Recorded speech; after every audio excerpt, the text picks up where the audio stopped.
Chapter 19 of Remarkable Rogues by Charles Kingston. Adam Worth. When the American Civil War was going none too well for the Northern States, President Lincoln, who was determined not to introduce conscription until he was absolutely compelled to, offered a special bounty of $1,000 (about £200) to every fit man who would volunteer to serve for the duration of the war.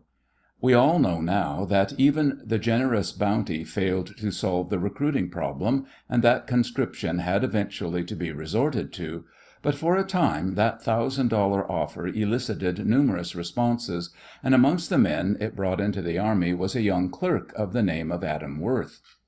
Worth was just under 20, smooth-tongued, clever, self-willed, born to command, and if physically small, his muscles were as strong as fine steel, while the dark, glittering eyes and the prominent nose were traces of his German Jewish ancestry.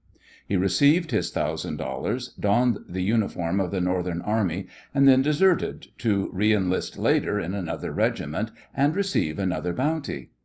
Such was the beginning of the greatest and most successful criminal career the world has ever known. In his school days Adam Worth had been cheated by another and a bigger boy, offering him a new penny for two old ones. When the child was told of the loss he had sustained, he resolved he would never be "done" again, and he certainly recovered those two pennies millions of times before he died. Does crime pay? Those who really know are certain that it does not, but there are a few who doubt. Well, here is the story of a man who stole in all quite £500,000, and who must have averaged close on £20,000 a year during his active life. We shall see what happened to him. Satisfied for a while with the second bounty, Adam Worth took part in several of the later battles of the great Civil War.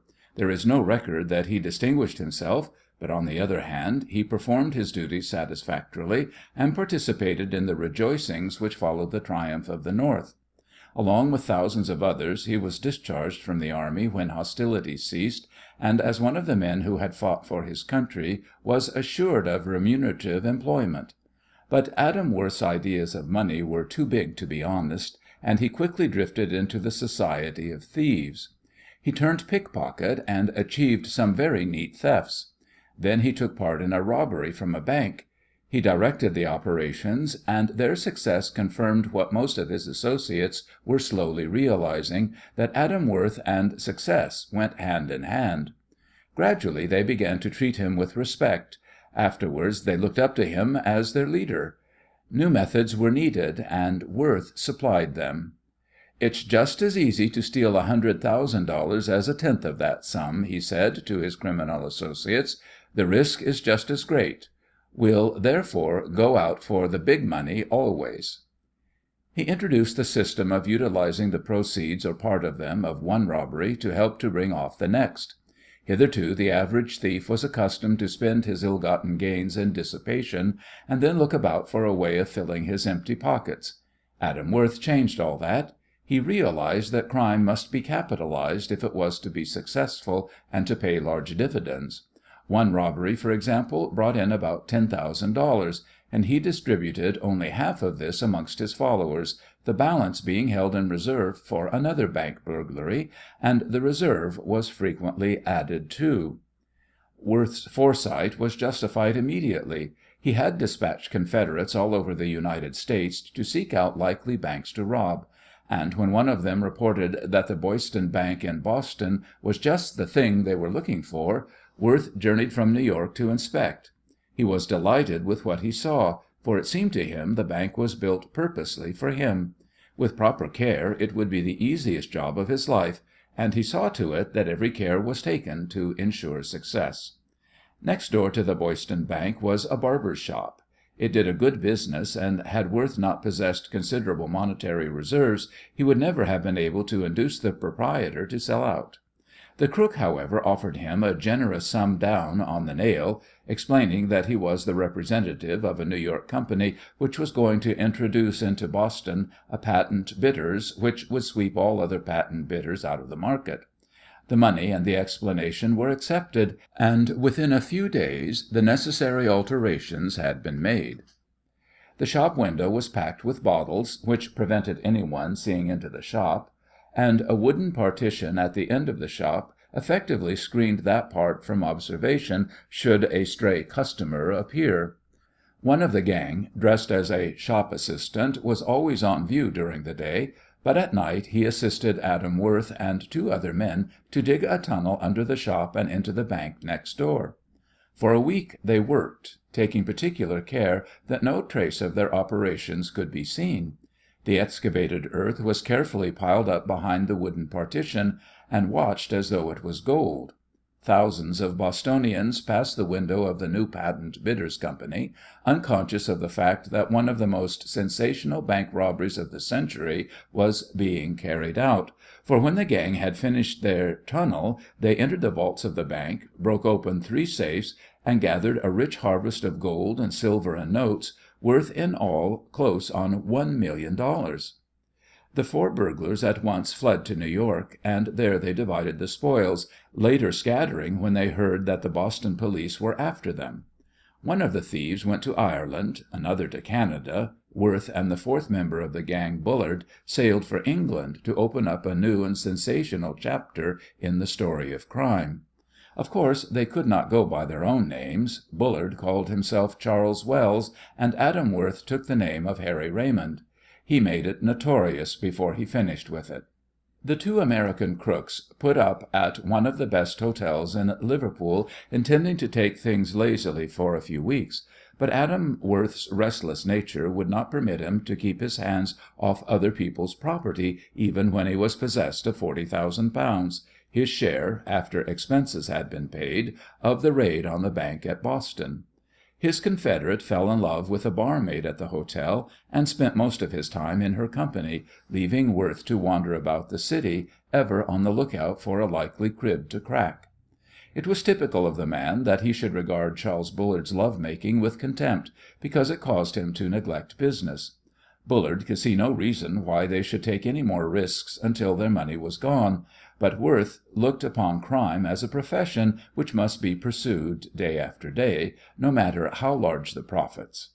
Anyhow, he left Bullard to himself. Whenever possible, Worth preferred to work on his own, for that meant more for him. At last he found what he wanted. There was a pawnbroker's shop in one of the principal streets of the city, which, judging by its window display, must be bulging with jewellery. Adam Worth decided to burgle it, and to secure a wax impression of the key of the front door, he called 3 times within a fortnight to pawn certain articles.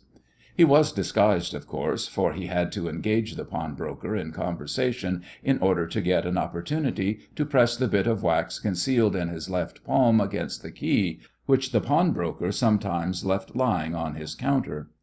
On the occasion of his 3rd visit, Worth secured the right impression, and it cost the unfortunate tradesman £25,000, for that was the value of the goods missing when he arrived at his establishment one morning and found that it had been entered the previous night. Worth now decided to visit London. Liverpool was not big enough for a man of his capacity, and in addition he was growing rather tired of Bullard, who had married the beautiful barmaid. He advised the newly married pair to make Paris their headquarters, and they took his advice. Then Worth came to London and rented a costly flat in the centre of Piccadilly. He had now over £60,000 in hand, all of which he devoted to his profession. His flat became a regular meeting place for all the noted thieves of England and the Continent, as well as those select crooks who came from America to interview the greatest of them all. Worth had his own staff of well-trained servants, all of whom could be trusted, and with his large funds he was always in a position to finance any big job. Thieves came to him for advice and help. Was there a bank official to be bribed, or a skeleton key to be made? Adam Worth solved both problems. Did a particular job require the services of an expert burglar or forger? Adam Worth had a large supply of either on hand. He knew where to find the right man for every job, and in return for his services he received a goodly percentage of the profits. The London police were amazed at the long series of burglaries which began with Adam Worth's arrival in London. Each one of them was carried out so neatly that they were plainly the work of a master. But who was the master? Could it be possible that the American gentleman who lived such an open life in the very centre of fashionable London was actually the leader of a gang of burglars? If he was, surely one of his gang would betray him. The police could obtain no proof, and Adam Worth kept them so busy investigating his depredations that they had very little time to devote to his personality. He planned the robbery of the French mail between Boulogne and Folkestone that resulted in a loss to the post office of £30,000.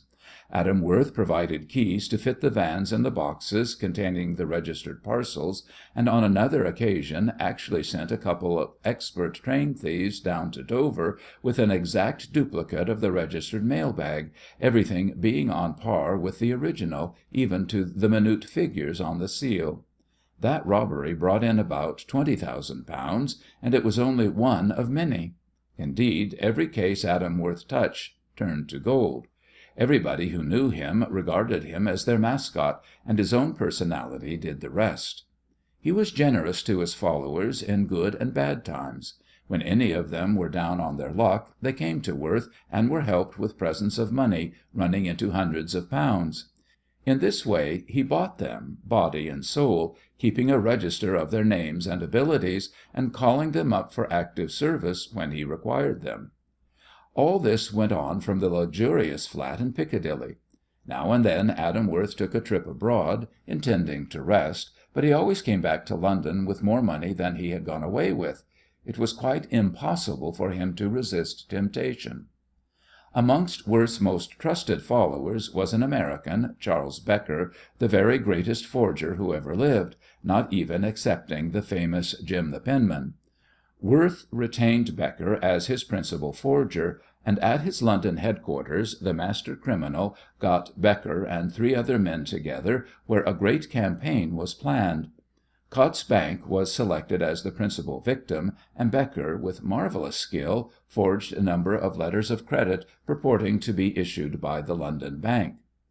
Worth supplied the 4 men with plenty of money to begin their tour, advancing sufficient cash until they could pass their letters of credit, when they would return the money with interest. The gang got as far as Smyrna without mishap, and all seemed to be going well. But one evening, when they were gambling at their hotel, they were pounced upon by the local police and taken to prison. They had no chance at their trial, and they were sentenced to 7 years' penal servitude and lodged in a horrible prison at Constantinople to serve their time. But Charles Becker, not to mention the others, was too valuable to Adam Worth to be allowed to pass 7 long years in a Turkish prison. Worth disappeared from Piccadilly for a time, turning up in Constantinople in the guise of an American millionaire making the grand tour. A few months passed, and Adam Worth's friends were still on the worst side of the prison walls, but the master criminal was only taking his own time to achieve success. Had he hurried, he might have bungled his plans. Turkish officials were easy to bribe, but the right ones must be selected, and everything must be done with dignified slowness. Worth had thousands of pounds in his trunk, and these he distributed judiciously amongst the heads of the police and the principal official of the prison. When his task was completed, he departed from Constantinople, and the same evening 3 out of the 4 members of his gang escaped from prison. The 4th man happened to be weak and ill, and he could not get away in time. The 3 convicts endured many hardships following their escape. They had to go into Asia in order to reach Europe by a roundabout route, but while travelling through Asia Minor they had the misfortune to fall into the hands of bandits, who held them to ransom, although it was apparent that they were penniless convicts. The brigands, however, permitted one of them, Joe Elliott, to go to England and communicate with their friends, and a month was allowed for the payment of the ransoms. Of course, Elliott went straight to Adam Worth's flat in Piccadilly, and when he told his story, Worth drew a cheque for a couple of £1,000 and sent Elliott with the cash to release his comrades. A few weeks later they were all back in London again to take a breather before resuming their attacks on the banks. All this leads up to the theft of the famous Gainsborough picture, The Duchess of Devonshire, for if Charles Becker had not escaped from the Turkish prison, the circumstances would not have arisen which inspired Adam Worth to steal it. Becker, soon after his return to London, forged a series of cheques, the proceeds of which were taken to the Continent to be exchanged for French and German bank notes. But one of the men commissioned by Worth to act as agent in the disposal of the notes was arrested and brought back to England to face the serious charge of forgery. This person, who passed under the name of Thompson, was an intimate friend of his chief's, and Worth swore that he would get him released on bail pending his trial. Of course, the American crook would then have decamped, and, if necessary, Adam Worth would have recompensed the man who went bail for the money he would forfeit. But the English law requires a householder of good reputation to bail a prisoner, and Worth was not in a position to command the services of one. There was nothing to do but to see if he could not compel a wealthy and well-known Londoner to bail out Thompson. He was racking his brains for a way out of the impasse, when, happening to be walking down Bond Street with an English thief, Jack Phillips, known to his intimates as Junka, they were impeded by a crowd of fashionable folk who were entering an art gallery. The two thieves inquired what was the attraction which had filled Bond Street with carriages, and they were told that the famous Gainsborough was on view in Messrs. Agnew's art gallery, they having bought it a few days previously for the sum of 10,000 guineas. "Why, that's the very thing, Junka," whispered Worth, with glittering eyes. "We'll steal the picture and offer to return it to Agnew if they will stand bail for Thompson. They won't dare refuse, for they'll realize that we could easily destroy the picture if they did." Phillips argued, for the plan struck him as preposterous, but Worth insisted, and he brought Joe Elliott, the man who had been captured with the other escaped convicts by the Turkish bandits, into the conspiracy. 3 nights later there was a fog, and Phillips, Elliott, and Worth went to Bond Street, where Phillips, who was very tall, stood under the window of the room where the picture was, and Adam Worth, who was small and wiry, climbed on to his shoulders, and in a few moments was in the gallery.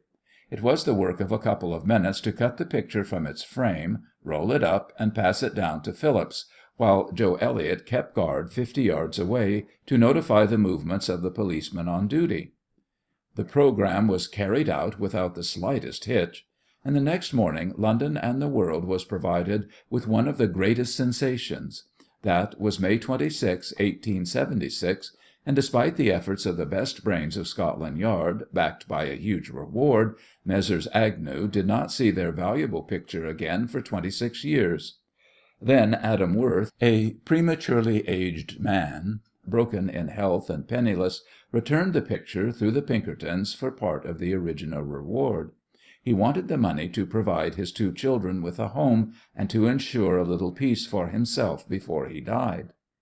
But a great deal happened between that May morning of 1876 and Adam Worth's sudden death in 1902. The theft of the picture proved useless, because Thompson, the prisoner, was released and allowed to leave the country owing to a flaw in the indictment. He had been extradited on the wrong charge, and had, therefore, to be set at liberty. When he heard this, Worth had the canvas concealed in the false bottom of a trunk and taken to America, and during the ensuing quarter of a century it rested in furniture depositories in Boston, New York, and Brooklyn. There it remained whilst Adam Worth rose to the greatest heights a professional criminal has ever reached, and there it was when he fell into the depths. 2 years after the theft of the Gainsborough, Worth, with several trusted followers, robbed the express train between Calais and Paris of bonds worth £30,000. The money was needed, as by now Worth had bought a beautiful steam yacht, which he called the Shamrock, and in addition to maintaining it and a crew of 20 men, he turned racehorse owner and took out a licence to race in England. He was at his zenith now, and hundreds of persons who met the well-dressed, spruce little man with the engaging personality never suspected for a moment that they were in the presence of the King of Crooks. Adam Worth adapted himself to any circumstances that arose, but behind the smooth face there was an evil soul, always planning attacks on society, always on the lookout to thieve and burgle and forge. And the stately yacht rode at anchor in the harbour at Cowes, and its owner raced his horses, gave dinner parties, went to the opera, and lived the life of a man whose wealth frees him from many of the sordid cares of life. The marvel of it is that it lasted as long as it did.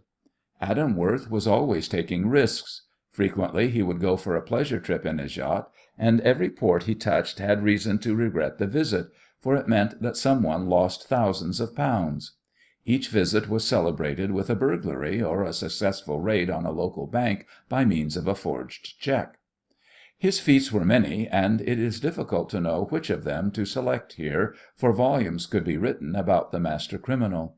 On one occasion he was carrying £20,000 worth of diamonds, stolen, of course, to America to sell, when a number of thefts were committed on board the ship. Worth was innocent, for he never stooped to robbing cabins, but he was afraid lest he should be searched, and his stolen goods found upon him. He therefore left the ship at the earliest possible moment and boarded a train for a distant part of America. But even then he left nothing to chance, and he concealed his booty in the carriage, deciding it was too dangerous to carry about. Sure enough, he was arrested, and when he had proved his innocence of complicity in the thefts aboard ship, was released. Then he set to work to track down the carriage in which he had hidden his diamonds, and after some trouble found it in a siding. Late that night he forced his way into the carriage and recovered the valuables. It is safe to say that not another thief in the world would have carried out such a program so successfully. But it was in the diamond fields of South Africa that Adam Worth, alias Harry Raymond, was at his best.